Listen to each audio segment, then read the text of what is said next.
Trin here, aka Trinhtoro, and I'm going to share with you how my 2024 went with my side business as an illustrator. I primarily focus on creating cute artwork of my pets, my travels, nature, and of course, food. I am a foodie, so yeah.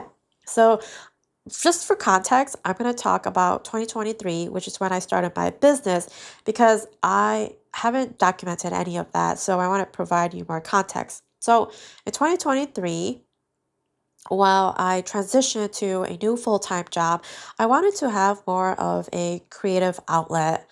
Go back to what I originally aspired to be, right? Or as an artist, because guys, back in middle school, I was really into anime and just the pop culture, and I wanted to be a manga artist when I grew up, but that did not pan out. So I went to school for new media design and got my master's in human computer interaction.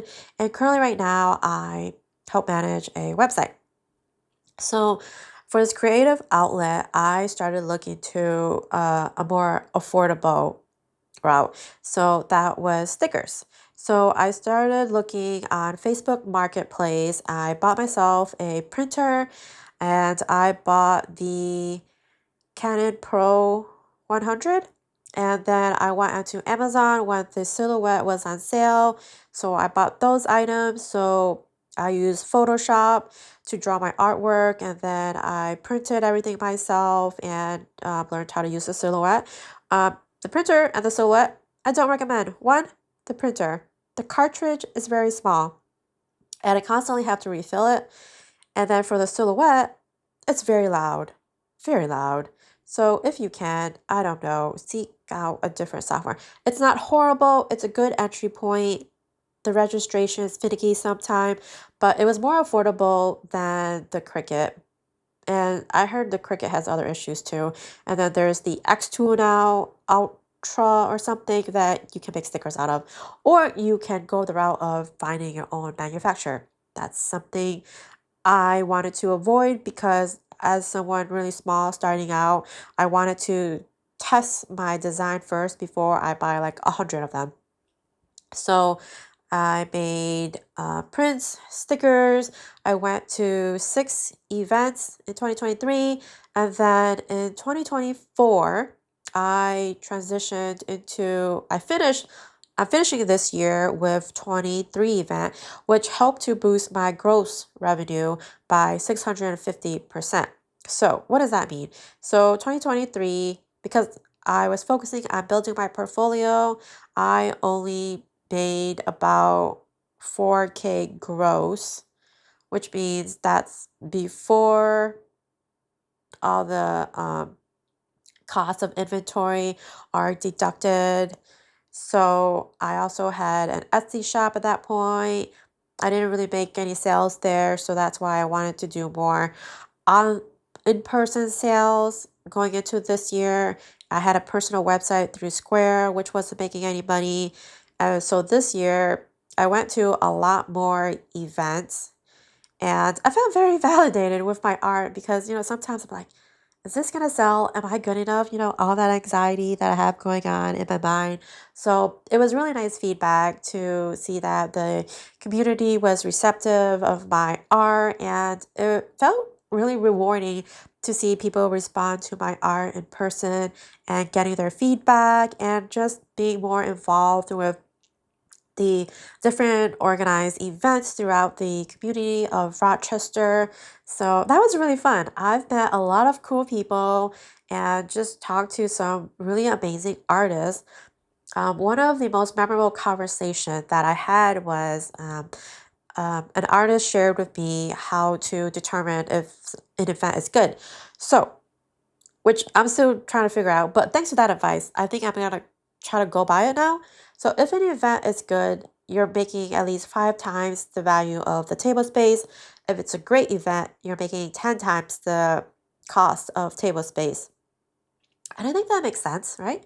So with all the events that I went to, I learned that I have to be flexible and adaptive because most of my events are outdoor. I have a 10 by 10 tent that I purchased on Amazon, and I had a friend make some weights for me. So what he did was he bought large PVC pipes from like Home Depot, and he poured concrete into it, and there's like a little knob that you tie to the tent so it wouldn't fly away. But you guys, I don't know about you, but like I want to shift away from the outdoor events because the weather here is just so unpredictable. My tent almost flew away while I was in front of this giant pond. So my friend and I, who was helping me out, we had to each hold one side of the tent down. And then at another event, oh my God, this was crazy. It was a good event, but it was so windy that some of the artists, their tent kind of like flew away or, fell. And then especially the pottery artists, like some people broke their product. Oh my God, it was bad. And then at one point, I had my fiance, I had the weights, and then I had my fiance just standing there holding the tent down because it was so windy. And sometimes when it rains, so all of my products are paper, so my stickers, my prints. So print wise, I have the small size, the 5 by 7, 11 by 17, and then 13 by 19. And yeah, mind blown. What if it all gets wet? So I try to put everything in these plastic sleeves to protect it. And some of the events that I've been to, insurance is required. So I had to purchase insurance, and it covers the whole year. And yeah, that was something new. Didn't know I had to buy insurance for that, which makes sense now because thank goodness. Well, okay, once. I've damaged some products once, but that was before I purchased my insurance, which was slightly sad. But that was dumb on my part. I had dropped a bin where my prints were in, and then all the corners were slightly bent. Some of them you can't really tell, but I don't know. I just felt bad. I can't give that to people as a product of mine. So a few $100s of merch was ruined. So insurance, you guys, if you can afford it, I'd recommend it. And a lot of events do, a lot of the bigger events do. Um, so yes, I really went ham on the events because I wasn't making any sales on online. So for Etsy, I really dropped the ball on Etsy this year because by the end of the year, I didn't realize that some of my products had gone had been deactivated from the listing because it was out of stock. So I potentially lost some revenue there.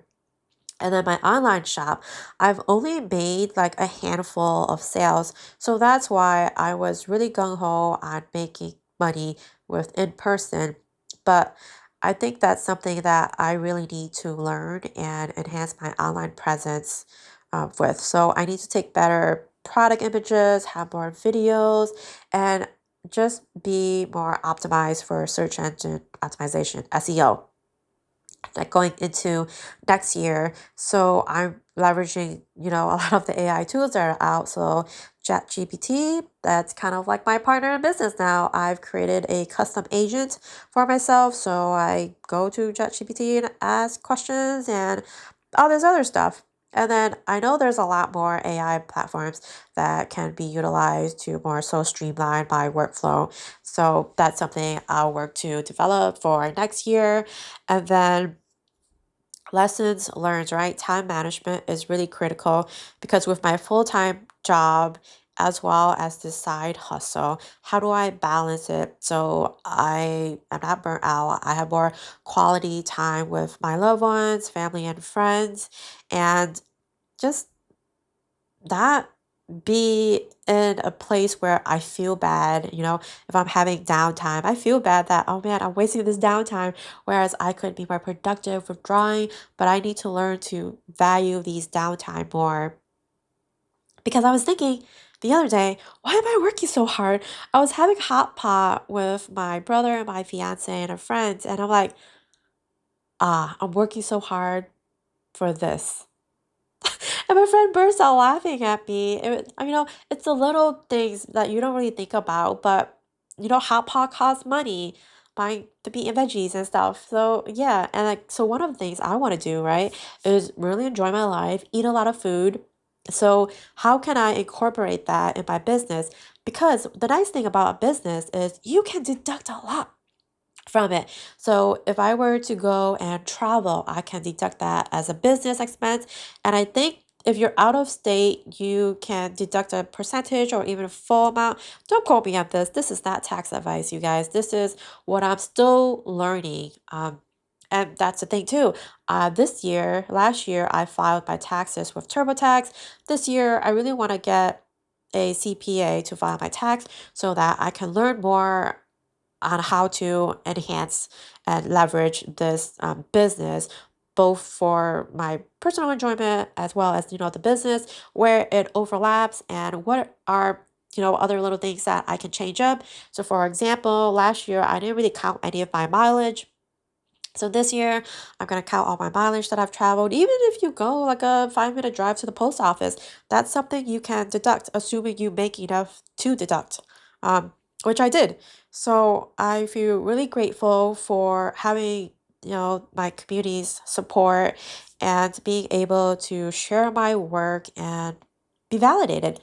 So in a nutshell, 2024 was very focused on making the indoor, well, making the outdoor sales. I really want to transition more to indoors, because of the weather, and it's just easier.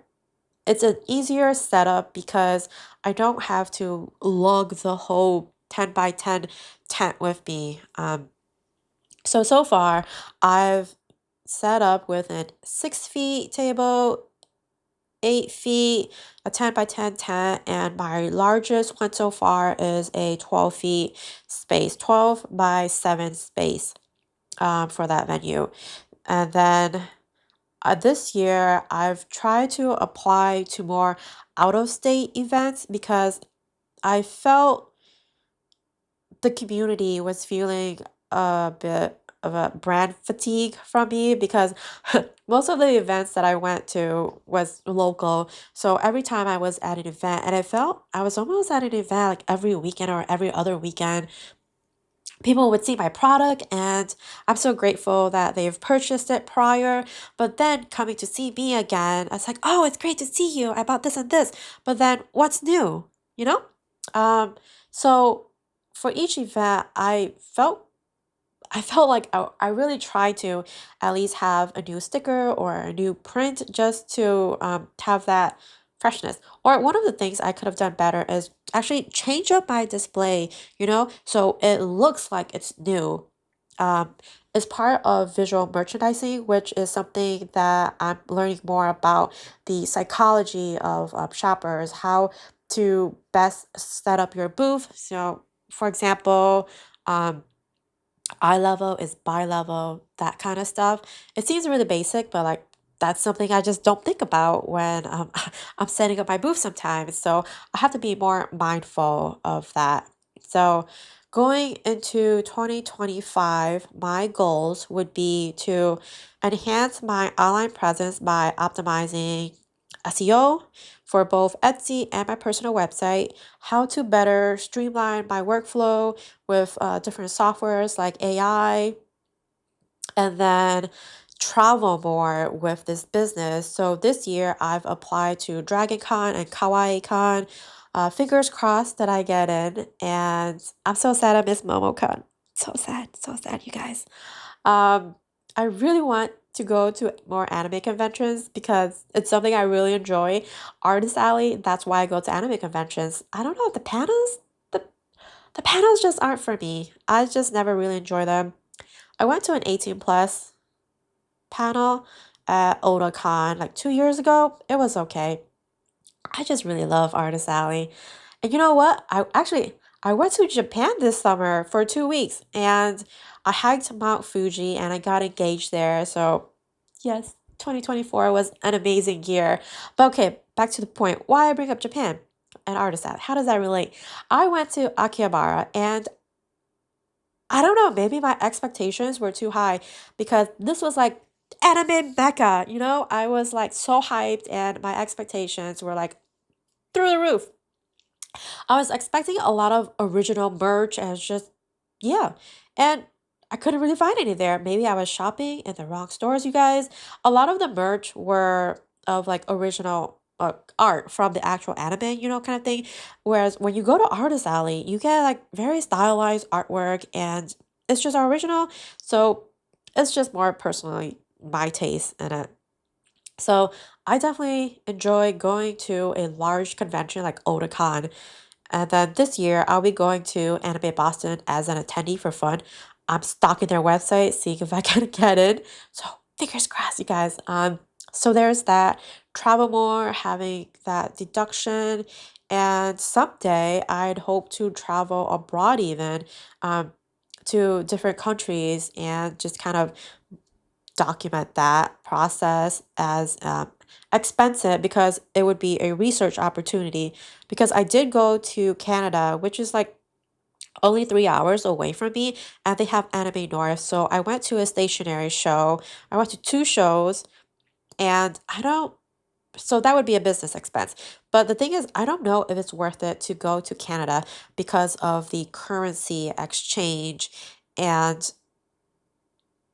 the challenges with like tax conversion and apparent I'm not 100% sure, don't quote me on this, but I was watching one vlog and she mentioned something about the Square not working there and you had to buy a new one firmware or something like that. But that's something I'm still looking into because Canada is relatively close and the stationery show that I went to was very, very awesome.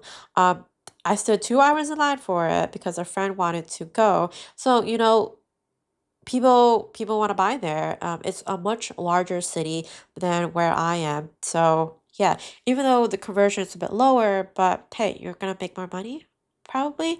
Um, yeah, so 2024 in a nutshell was fantastic for me and my business because I put a lot of effort into it. So I would say for next year, number one thing, I guess still continue to work hard, but definitely work smarter. So I hope this was helpful in some way for you. And if you have any questions, feel free to leave them in the comments. I'll try to, I don't know, give you information to the best of my knowledge with where I currently am in my business. And I hope you have a fantastic 2025. I'll be documenting my process a bit more. So I'll see you soon. Bye, guys.